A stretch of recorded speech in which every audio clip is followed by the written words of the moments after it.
ভাই জীবন শেষ আজকে। 200 লোকের বুকিং, কত কাজ পড়ে রয়েছে। আপনি তাড়াতাড়ি কাজগুলো শেষ করে সিঙ্কটা ক্লিন করেন প্লিজ।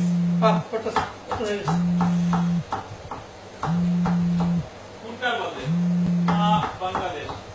ওই যে দেখেন খালাম মনে হয় ফোন দিছে, ধরেন কথা বলেন আর আমি সামনে গিয়ে দেখি কি। আচ্ছা ঠিক আছে ঠিক আছে করতেছি।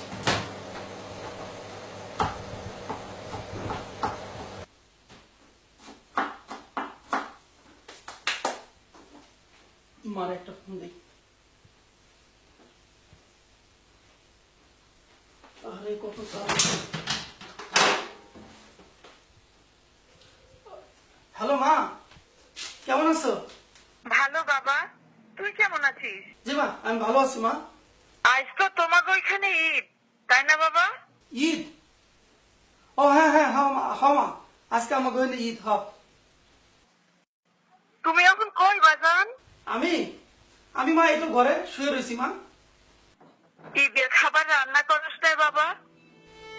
মা আনছি, অনেক কিছু আনছি মা, মুরগি, পোলাও, গরুর মাংস, পিঠা আর অনেক কিছু মা।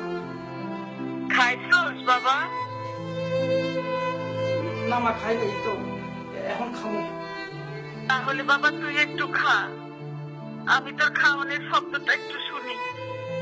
কতদিন ধরে তুই বিদেশে, তোর খাওয়ানোর শব্দটা শুনলেও আমার কলজাটা ঠান্ডা হয়ে যাবে বাবা।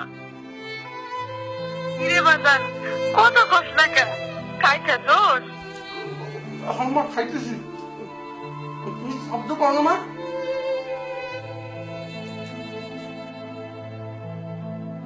বাজান পাইতেছি, খা বাজান খা, ওর একটা বই রাখা।